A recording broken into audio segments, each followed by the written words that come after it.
We have a very special guest here joining us on the air this morning, the founder of Cocola Broadcasting. Please welcome Mr. Gary Cocola. Mr. Cocola, good morning.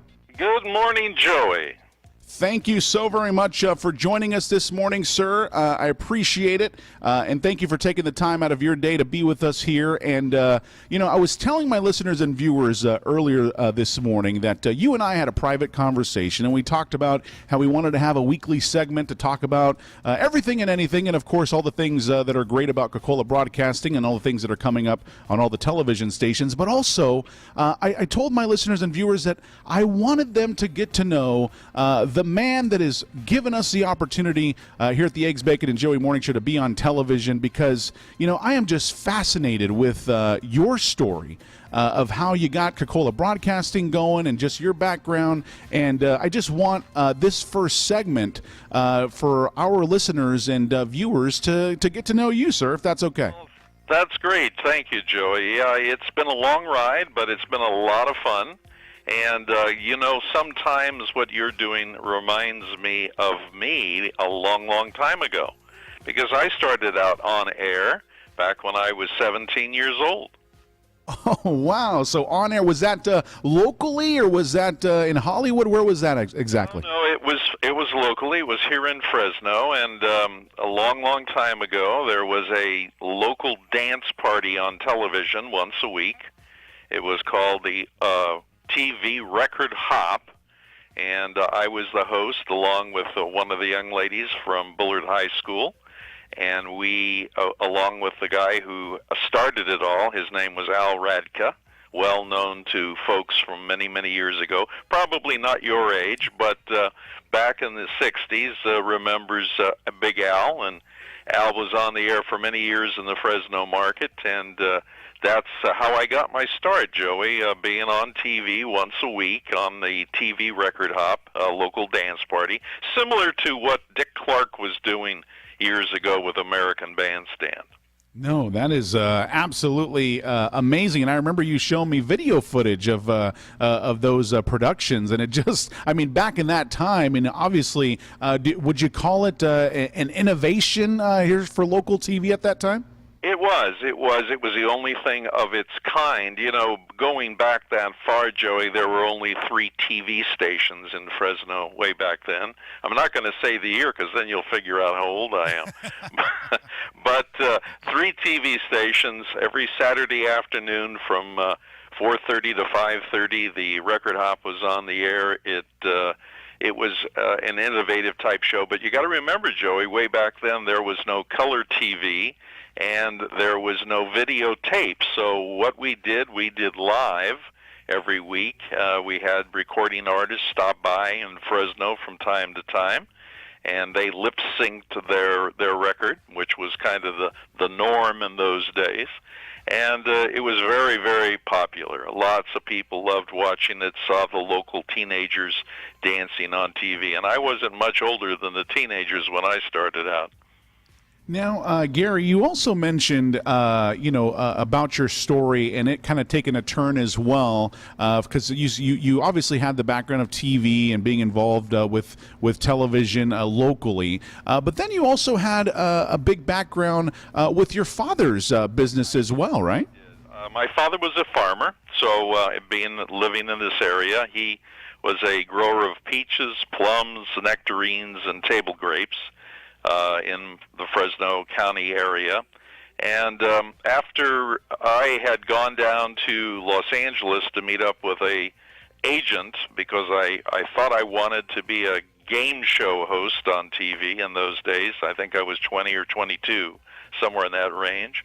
The agent basically talked me out of going into the business. So I came back to Fresno and told my father that I didn't have much luck in Hollywood. The agent basically said that you need to think about what kind of a career you're going to have if you get into that industry, and you need to think about where you're going to be when you're 40 years old. So when I started thinking about that, I thought, you know what, I want to go back and talk with my father, and maybe being in the produce industry is the best thing for me to do. So I did, and he accepted me into the industry, and I ended up selling the fruit. I was a broker, a distributor of tree fruits and grapes, and did that for 22 years. 22 years, but during that time also, you were also kind of cultivating and creating a plan that would essentially bring you back to your dream and creating a television station here locally in the area. That's correct, Joey. I started out applying in 1977 for a full power TV station permit with the FCC. It took 7 years, and in 1984 we received a construction permit to build Channel 59, which is now currently on the air. It's the CW affiliate. I sold that station and got out of the Channel 59 in 1991, and then that's when I started at Cocola Broadcasting and started building more stations. And our first full power station after I had sold 59 was Channel 43, which is still on the air today, KGMC, which incidentally bears my initials, Gary Morris Cocola. And that came on the air in 1992 with a video jukebox, something that was very, very unique in those days. They called it the box, and you could dial into a 900 telephone number, and you could play a music video. Now you're going into my time, because I definitely called the box during my early years. I called the box, requested my video, and it was very, very fun. I enjoyed doing it. My brothers and I would always get around the television screen, call the box, and try to see if our video came on. So that definitely made a difference in my life, because at that time, I feel like the box, if you didn't have MTV, if you didn't have cable television, I mean, that was your MTV, which was the box. That's exactly right. That's exactly right. And that's really what, that whole idea is what got me into the broadcasting business back when I first applied for Channel 59. We were going to turn Channel 59 into an over-the-air MTV. The only problem was, financially, it didn't pencil out for us to do music videos in the 80s and 90s, so we ended up doing Christian television. That's how Channel 59 got started, and started successfully in the black, no red ink, which was great because that's the way things should have been. And that's really, I got to do what I wanted to do, but it took many years later, 1991, 92, when we started the music video jukebox. Now, with all the history now with Cocola Broadcasting, the television stations, I mean, what happened from those two stations then increased on the expansion side of things, where now you started, having television stations pretty much all throughout the country, right? Well, we concentrated on the cities in California. We branched out into Bakersfield, Sacramento, Salinas, Monterey, San Luis Obispo, Santa Maria. And then we had a station up in Redding, California, a Hispanic station, Azteca America up there, which I sold about 4 or 5 years ago to a good friend of mine. And then we also have a cluster of stations in Boise, Idaho, which is the capital of Idaho. So that's really what we have today. And Joey, a lot of people don't understand the difference between high-power stations and low-power stations, but I was one of the pioneers in low-power television stations. They were a lot simpler to build and put on the air, and so we started doing that in the 90s and into 2000s, and now we've got a cluster of stations, probably around 28 low-power stations, and then we have the high power in Fresno and Boise, Idaho. Oh, wow. That's definitely an expansion as well from Fresno to Boise, Idaho, but even all throughout the state of California, the different television stations that you had. Now, one of the questions that I wanted to ask you this morning is the state of television today. Obviously, you had mentioned the high-powered, low-powered stations. With everything going on from social media to so many people being distracted with their phones nowadays, as a television pioneer, in my eyes, what do you feel about the state of television at this point? Well, television has changed. It's evolved, obviously, in the last 5 to 10 years, more than at any other time, Joey. But I think the state of television is strong. I think it's going to change a little into the future. And the name of the game, though, today for TV broadcasters is the spectrum that we operate on. You know, that little invisible frequency that the signal goes out over the air is where the value is in being a TV broadcaster. It's like real estate, invisible real estate. And we're going to be able to do some things because the standard for broadcasting and TV is undergoing another change coming up very soon to a standard called ATSC 3.0. And when that changes, we as broadcasters will be able to do things with our spectrum that we haven't ever been able to do, which opens us up for a whole nother mirage of advantages to viewers. We'll be able to probably become Wi-Fi providers to the marketplace, so that, you know, now you've got Comcast, you've got AT&T for internet at your home, you've got unwired broadband. We'll become, as TV broadcasters, very similar to unwired broadband. We'll be able to provide Wi-Fi. And a lot of people don't know that TV broadcasters in the future will be able to do that. So we'll be able to probably keep the marketplace more competitive. We'll be able to provide people with Wi-Fi at a lesser price than they're currently paid now. And so I think that's going to be a tremendous advantage to our viewers in the future. No, I think so too. And as you mentioned, you know, all these different providers are now providing those options where, you know, you get a television channel, next thing you know, it's do you want the internet with it? Do you want this with that? You know, all these different packages that they're creating. Now, the Eggs, Bacon, and Joey Morning Show, we are on antenna television, over-the-air antenna television, channel 32.3.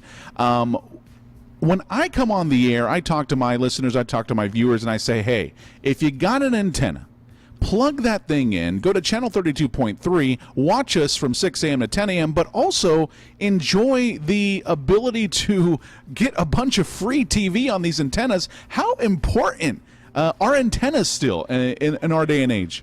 They are very important. In fact, you know, a lot of folks don't realize, a lot of young folks didn't realize that TV was free at one time many, many years ago. And it still is. All you need is an outside antenna to get today about 120 digital TV channels.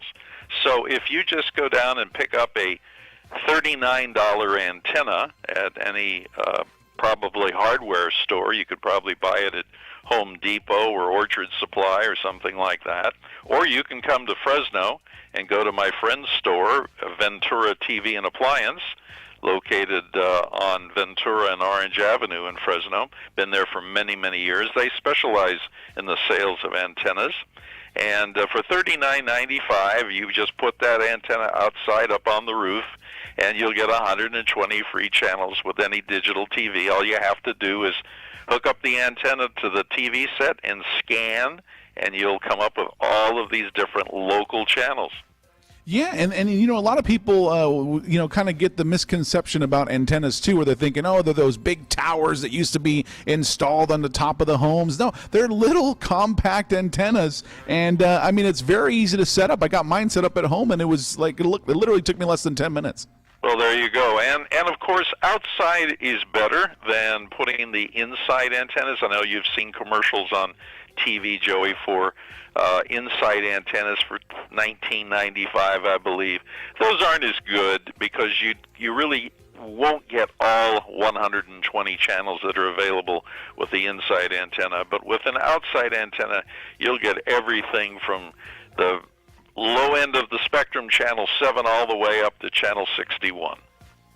Well, you know, with your experience in television, what are some of the shows that you like to watch on TV or that are keeping you excited about television these days? Well, you know, I watch the new network shows. I'm a viewer of the music shows. Love the music shows. In fact, I just watched and now this was on cable the other night, but I watched the MTV Music Awards. Did you happen to see them? I did, yes, I did. And at the Music Awards, I got to tell you, it's definitely changed from what it used to be back in the 90s. The Music Awards now, I feel like there's a lot of ADD going on. They're telling you, hey, coming up in 2 minutes, and then in 5 minutes, and then in 7 minutes, and then all these different things with social media. You definitely have to be a little aggressive when watching those shows because, man, there's just a lot of things going on.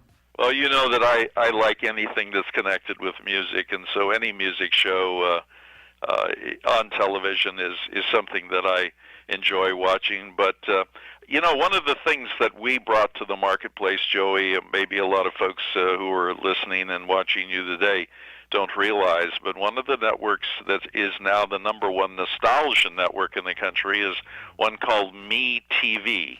And that's on our channel 43.6 and also on Ventura's channel 13.1. But that has all the great old shows from the 60s, the 70s, the 80s. And all you have to do is go to the Cocola TV website, and there's a banner on the left side. Click on the banner that says Our Stations. And there's a full list of all of the different networks that we carry on all of our local stations. And you'll be amazed at the amount of programming. Well, the amount of programming that we have on the air every day. 24 hours, each channel is on the air. You know, Joey, back when I started, TV stations used to sign off the air at midnight every night. So there was an end time for TV stations, An end time, a start time and an end time.